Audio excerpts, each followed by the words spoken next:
बिस्मिल्लाहिर्रहमानिर्रहीम अस्सलाम वालेकुम। Welcome to SWAA cooking corner. नबी करीम सल्लल्लाहु अलैहि वसल्लम पर दुरूद पाक पढ़ते हुए अपनी रेसिपी का आगाज़ करते हैं। अल्लाहुम्मा सल्ली अला मुहम्मद व अला आलि मुहम्मदिन कमा सल्लैता अला इब्राहीम व अला आलि इब्राहीम इन्नका हमीदुम मजीद। अल्लाहुम्मा बारिक अला मुहम्मद व अला आलि मुहम्मदिन कमा बारकता अला इब्राहीम व अला आलि इब्राहीम इन्नका हमीदुम मजीद। रबीउल अव्वल का बेहतरीन तोहफ़ा जो हम नबी करीम सल्लल्लाहु अलैहि वसल्लम को दे सकते हैं वो दुरूद पाक है जी।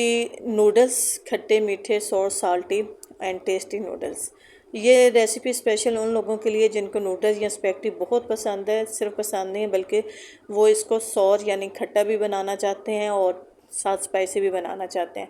ऑयस्टर सॉस का मैंने 1.5 स्पून डाल दिया। ठीक है, आपने चिकन ले लेना। चिकन को ये सारे आपने चीज़ें डालकर अच्छा सा मैरिनेट कर देना। मेजरमेंट मैंने ऊपर बता दी है कि कितनी कितनी मेजरमेंट करनी है। अच्छा, आप चिकन को जितना ज़्यादा करना चाहते हो उतनी ही ज़्यादा देर के लिए इसे मैरिनेट करके रखेंगे।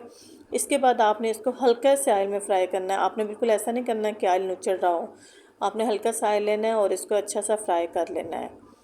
फ्राई जिस वक्त हो जाएगा आपने इसको साइड पर कर देना है।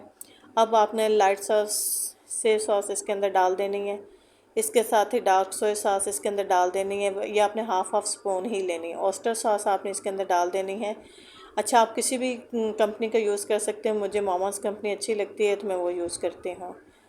ब्लैक पेपर आपने इसमें डाल देनी है। रेड चिल्ली फ्लेक्स इसमें आपने डाल देने हैं और इसके अंदर आपने थोड़ा सा पानी ऐड कर देना। पानी हमने इसलिए ऐड कर देना है कि तमाम सॉसेज जो हैं वो अच्छे से आपस में मिक्स हो जाएं, क्योंकि गाढ़ी होती हैं तो मिक्स नहीं हो सकती। इसके साथ आपने अदरक और लहसुन दोनों, मैं अदरक इसलिए यूज़ करती हूँ, मुझे पसंद है। आपने उसका पेस्ट डाल देना है और आपने सारी कटिंग की हुई वेजिटेबल्स इसके अंदर ऐड कर देनी है। मैंने इसके अंदर सुर्ख शिमला मिर्च ली है, सब्ज़ शिमला मिर्च ली है और बंद गोभी ऐड की है। जो नूडल्स मैंने बॉईल करके रख लिए थे वो इसके ऊपर डालें और साथ ही मैंने अपना चिकन जो मैरिनेट करके फ्राई किया था वो डाल दिया। अच्छा, सॉसेज सबसे एंड पर मैं डालूँगी और यही वजह है कि ये सबसे ज़्यादा खट्टे बनेंगे और स्पाइसी भी होंगे। अच्छा, जिन लोगों का मैदा ख़राब है वो इसे अवॉइड करें या इसकी मिकदार सॉसेस की कम कर लें। अदरवाइज़ आपको अगर पसंद है और आपका मैदा भी बाद में जलता है, मैंने कहा मैं आपको टिप भी साथ बताती जाऊँ, तो आप इसके खाने के तकरीबन 15 मिनट बाद 1 गिलास दूध का पी लें।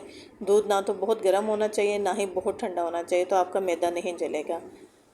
तो उम्मीद करती हूँ आपको रेसिपी अच्छी लगी होगी। लास्ट में ट्राई करें, बच्चों को बना के देंगे, बच्चे बार बार फरमाइश करेंगे और साथ आपके मेहमान भी फरमाइश करेंगे और आपकी तारीफ़ भी करेंगे।